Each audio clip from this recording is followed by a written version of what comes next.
నమస్తే, welcome to think Andhra. నేను మీ ప్రియాంకారావు.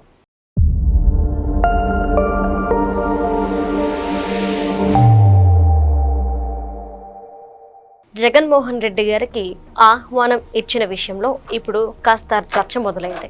అంటే మనందరికీ తెలుసు, ఏపీ రాష్ట్ర రాజధానిగా అమరావతిని ఎంచుకున్న విషయం. అయితే ఇప్పుడు మోడీ గారు వచ్చి దీనికి పునర్నిర్మాణ పనులు ప్రారంభించబోతున్న విషయం అందరికీ తెలిసిందే. దీనికి సంబంధించి ప్రముఖులందరికీ కూడా ఆహ్వానం అందింది. దాంతోపాటు జగన్మోహన్ రెడ్డి గారిని కూడా ఆహ్వానించారు. ఈ ఆహ్వానంలో అవకతవకలు జరిగాయి, సరైన ఆహ్వానం అందలేదు అంటూ జగన్మోహన్ రెడ్డి గారు అండ్ వాళ్ళ టీం ఆరోపిస్తున్నారు. సో దీనికి సంబంధించి దీన్ని ఎలా చూడాలి, అసలు ఏం జరిగింది, మనతో మాట్లాడడానికి ప్రముఖ పొలిటికల్ అనలిస్ట్ అడుసుమల్లి శ్రీనివాస్ గారు ఉన్నారు. ఆయనతో మాట్లాడదాం. నమస్కారం సార్. నమస్కారం అండి. సార్, ఏదైతే ఏపీ రాష్ట్ర రాజధానిగా అమరావతి పునర్నిర్మాణ పనులు ప్రారంభిస్తున్నారో అక్కడికి మోడీ గారు వస్తున్నారు, అలానే కొంతమంది ప్రముఖులు కూడా వస్తున్నారు. ఈ సందర్భంలో అందరితో పాటు జగన్మోహన్ రెడ్డి గారికి కూడా ఆహ్వానం అందింది.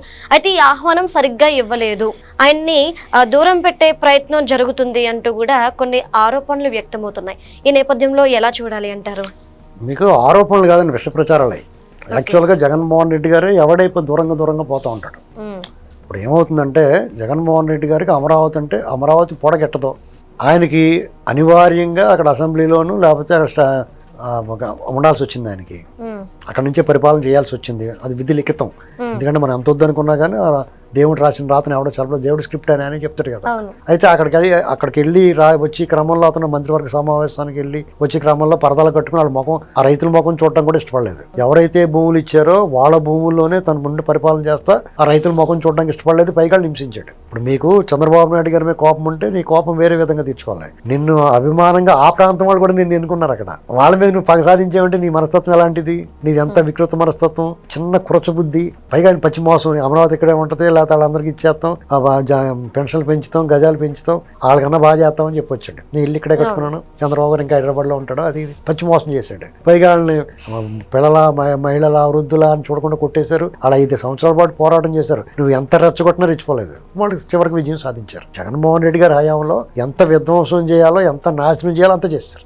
రోడ్లు తవ్వుకుని కంకరెత్తిపోవటం ఏంటండి? ప్రజావేది కూలగట్టి ఆ రబ్బిష్ అలా వదిలేయటం ఏంటి? ఆ పైపులు ఎత్తుకెళ్ళిపోయారు, మెటీరియల్ ఎత్తుకెళ్ళిపోయారు, సర్వనాశనం చేసేసారు. అక్కడ ఫిల్లింగ్ కోసం వేసిన ఇసుకను కూడా పట్టుకుని అమ్మేసుకున్నారు. ఇదంతా నువ్వు ఉద్దేశపూర్వకంగా కావాలని చూస్తూ ఊరుకున్నారు అధికారులు. ఇప్పుడున్న ప్రభుత్వం కూడా మరి వాళ్ళందరినీ ఎందుకు ఎంక్వైరీ చేయట్లేదో ఈ ప్రభుత్వం మీద నాకు అభ్యంతరం ఇది. ఇప్పుడున్న కూటమి ప్రభుత్వం ఇలాంటి పనులు చేసిన వాళ్ళందరినీ ఈ పాటికి జైల్లో పెట్టాలి. వీళ్ళు అలా పెట్టకుండా వదిలేసిన వాళ్ళు వీళ్ళు చంకెక్కి మీదెక్కి మాట్లాడుతున్నారు. వీళ్ళు ఇప్పుడు జగన్మోహన్ రెడ్డికి ఏ హోదా ఉందని పిలుస్తారు చెప్పండి? అతను ఒక ఎమ్మెల్యే, పులివెందుల ఎమ్మెల్యే అయినా సరే వీళ్ళు, అతను మాజీ ముఖ్యమంత్రి, ప్రతిపక్ష హోదా లేకపోయినా ప్రతిపక్ష నాయకుడు కదా, ఆ పార్టీకి నాయకుడు కాబట్టి ఆయన ఆ మర్యాద కోసం ఆ మర్యాద నిలబెట్టుకోవాలంటే మీరు రావాలి. అసలు శుభకార్యానికి పిలవకపోయినా వెళ్ళాలి.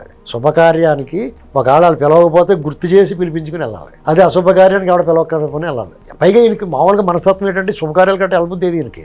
ఆ సంతోషం, ఆనందం, ఉత్సాహం, ఉల్లాసం ఉన్న చోట ఉండలేడు అతను.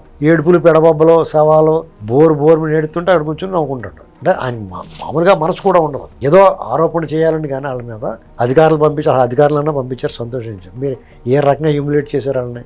గతంలో మనం చేసిన పని మన తిరిగి ఎదురు వస్తుంది. ఎప్పుడో మనం చేసిన పాపాలు, నేరాలు, ఘోరాలు అవన్నీ కూడా వచ్చే జన్మలో ఆ పాపాలు పండుతాం. ఈ జన్మలోనే ఎదురవుతాయి మనకి. కర్మ అనేటువంటిది మనల్ని వదిలిపెట్టదు. నీకు ముఖం చల్లదు. ఏ అమరావతిని అయితే శ్మశానం అన్నావో, ఏ అమరావతిని అయితే ఎడారన్నావో, ఏ అమరావతి అయితే మునిగిపోద్ది అన్నావో, అక్కడ వైభవం అనేది తట్టుకోలేవు చూసి. నీకు అది మామూలుగా నేను జైల్లో పడేసిన దానికన్నా పెద్ద శిక్ష అది. మనిషికి మనసే తీరని శిక్ష, దేవుడిలా తీర్చుకున్నాడు కక్ష అంటాడు సినీ కవి. నీ మనసే నీకు శిక్ష చేస్తుంది, ప్రతిరోజు నీకు గుర్తు చేస్తుంటే గెలుపుతూ ఉంటుంది. కాబట్టి అతను ఒకవేళ చంద్రబాబు గారు స్వయంగా పిలిచిన రాడు, చేత అతను సరిగ్గా పిలవలేదు, రాలేదు అన్న టాపిక్కి అనవసరం. అమరావతి విషయంలో అతని మనస్తత్వం ఏంటంటే, అక్కడ రైతుల మీద పగట్టాడు, ప్రజల మీద పగట్టాడు. అతని మైండ్ సెట్ ఎలా ఉంటే చెప్పమంటారా? పెత్తనం కావాలంటే అధికారం కావాలి, అధికారం రావాలంటే డబ్బు కావాలంటే వీడు కష్టపడి మట్టి మోయలేడు కదా, అందుకని అవినీతి చేస్తాడు. వాళ్ళ నాన్న అడ్డం పెట్టి చేసాడు, తర్వాత తన అధికారంలోకి వచ్చిందో చేసాడు. అదంతా కూడా ఫ్యాక్షన్, ఫ్యూడల్ మనస్తత్వం. అందరూ బానిసలుగా ఉండాలని కోరుకుంటాడు. అర్థమైందండి? తన మాట ఎదురు పార్టీ వాళ్ళు బయటకు వచ్చి చెప్తున్నారు కదా. ఇప్పుడు విజయసాయి రెడ్డి ఆయన మనసు చూరగొనలేదు, ఆయన మనసులో నా స్థానం లేదు, ఇలాంటి మాటలు మాట్లాడుతున్నాడు. అంటే ఆయన ఒక రాజులా ఫీల్ అవుతూ ఉంటాడు. తను అనుకున్నది జరగాలనుకుంటాడు, ప్రజలందరూ బానిసలు అనుకుంటాడు. అలాంటి మనస్తత్వం ఉన్నవాడికి అధికారం కోల్పోతే పిచ్చి వచ్చేస్తుంది. ఏం మాట్లాడుతున్నాడు తెలియదు, చూస్తున్నాం మనం రోజు. అతను వచ్చి ఏం మాట్లాడుతున్నాడో అతనికే తెలియట్లేదు. అధికారం మారిన నెలకే రోడ్డు మీద వచ్చి స్టూడెంట్ మాట్లాడాడు అతను. అవును. ఈ 10 నెలల్లో 4-5 సార్లు బయటకు వచ్చాడు. 4-5 సార్లు కూడా చావులు గీవులు ఇలాంటి వాటికి వచ్చి అని ఏం మాట్లాడుతున్నాడో ఆయనకి తెలియదు. ఇప్పుడు అధికారం మారింది, కనీసం వాళ్ళకి 2 ఏళ్ళు టైం ఇవ్వాలి. వాళ్ళు ఏం చేస్తున్నారు చూసి అప్పుడు విమర్శ చేస్తే దానికి ఒక అర్థం ఉంటుంది. నువ్వు అర్థం కాకుండా ఈవీఎంల మీద నెగ్గారు, దేవుడు మళ్ళీ దయతెలుతాడు, మళ్ళీ మనమే వస్తాం, కళ్ళు మూసి తెరిచినోడికి 5 ఏళ్ళు అయిపోద్ది, కళ్ళు మూసి తెరిచినోడికి 5 ఏళ్ళు అయిపోద్ది, నువ్వు ఇంకా దిగజారిపోతావు అనేటువంటి కనపడుతుంది కళ్ళ ముందు.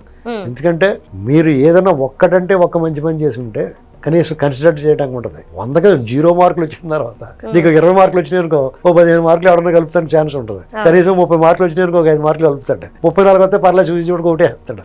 కానీ నీకు 0 వచ్చింది కదా, దాని పక్కన ఏం చేసినా పని జరగదు. 1 వేస్తున్నా పేస్ అవ్వవు, 2 వేసినా పేస్ అవ్వవు, 3 వేసినా పేస్ అవ్వవు. 4 ఏళ్ళు ఎవడున్నాయి. 1, 2, 3 దాటి 4 ఏళ్ళు అంటే ఎంత కష్టం అక్కడ. కాబట్టి జగన్మోహన్ రెడ్డి కథ ముగిసిందండి. అతని రాజకీయ జీవితం ముగిసినట్టే. అతను ప్రజల్లోకి రావాలంటే ప్రజలు అతను మళ్ళీ ఆదరించాలంటే అతను చేయాల్సిన పని మానేసాడు. తను ఎందుకు ఓడిపోయాడు ఇంత ఘోరంగా, అవమానకరంగా అనేటువంటి దాన్ని ఒక సమీక్ష చేసుకోవాలి. ఆ సమీక్షలో నిష్పక్షపాతంగా విశ్లేషణ చేసుకోవాలి. ఏం జరిగింది, అతను ఏం మిస్టేక్ చేయడం అనేటువంటిది చూస్తే తెలుస్తుంది కదా. చేసినప్పుడు తెలియకపోయినా అయిపోయిన తర్వాత ఫలితం వచ్చిన తర్వాత చూసుకున్న తర్వాత మనం ఇలా తప్పు చేసాం, మనం ఈ పలానా వాళ్ళు ఇబ్బంది పలానా డాక్టర్ని నడు రోడ్డు మీద పెడరెక్కలు విడిచికట్టాం, ఒకటి చంపేసి ఇంటికి పంపిస్తే అంటే మన పక్కన కూర్చోబెట్టుకున్నాం, మన కేసులు అక్రమంగా కట్టాం, మన కార్యకర్తలు అందరూ దౌర్జన్యం చేశారు, దుర్మార్గం చేశారు, ఎక్కడికక్కడ దోపిడీ చేసాం, లెక్కరేమో మన ఇంట్లో ఉండేసి పంపించి వాళ్ళ చావు కారణం అయ్యాం, వాళ్ళ కిడ్నీలు పాడైపోయి వాళ్ళ డబ్బులు దొబ్బేసి మన ఇంట్లో పాడేసుకున్నాం. ఇలాంటివన్నీ ఒకసారి రివ్యూ చేసుకుని ఇవన్నీ మార్పు రావాలంటే ప్రజల్లోకి మళ్ళీ ఎలా వెళ్ళాలని ఆలోచించుకోవాలి. ప్రజల్లోకి ఎలా వెళ్ళాలని ఆలోచించుకోవాలంటే అప్పుడు ఏం చేయాలి, అతను అసెంబ్లీకి రావాలి. చంద్రబాబు నాయుడు గారు మీరు అభివృద్ధి చేయండి, మా పాలసీ కరెక్ట్ మేము చేసాం, మేము 3 రాజధానులు అనుకున్నాం, ప్రజలు కాదన్నారు, మీ పాలసీ మీరు చేయండి, మేము పూర్తిగా సహకరిస్తాం ప్రతిపక్షంగానే అని చెప్పాలి.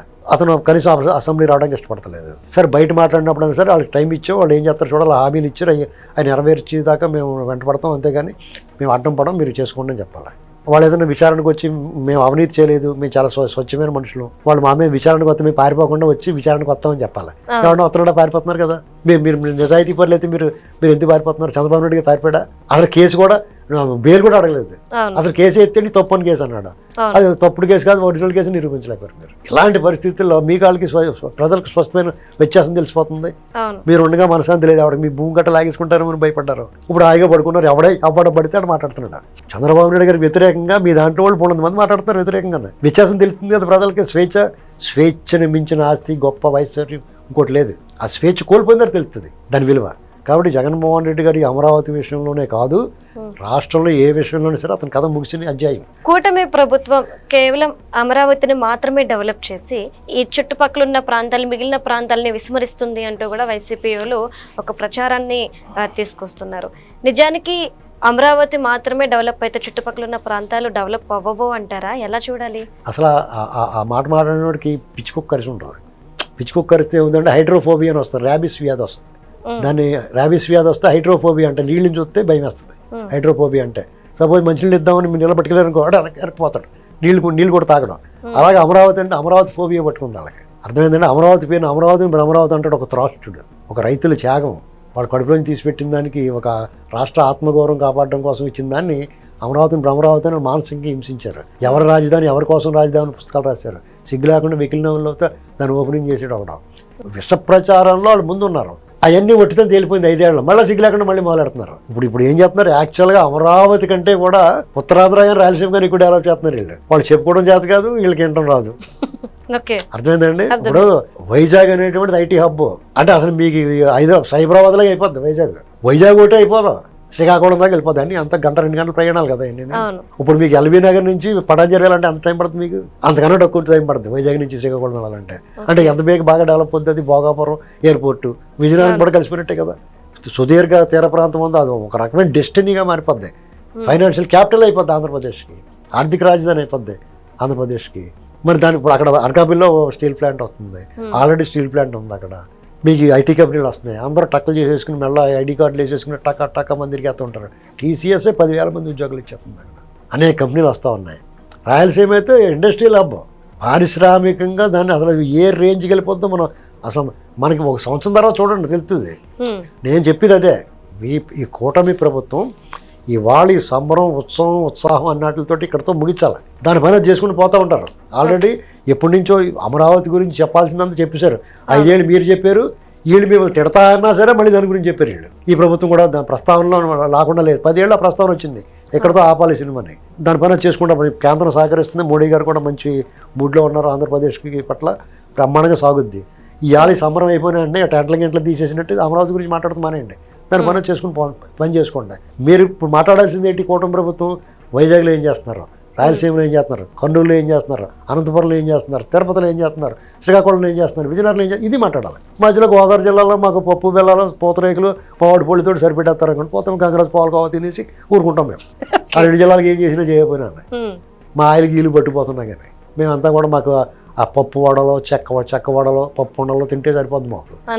మేమేం మాట్లాడాం మెత్తన వాళ్ళు. అది okay right. Thank you so much sir.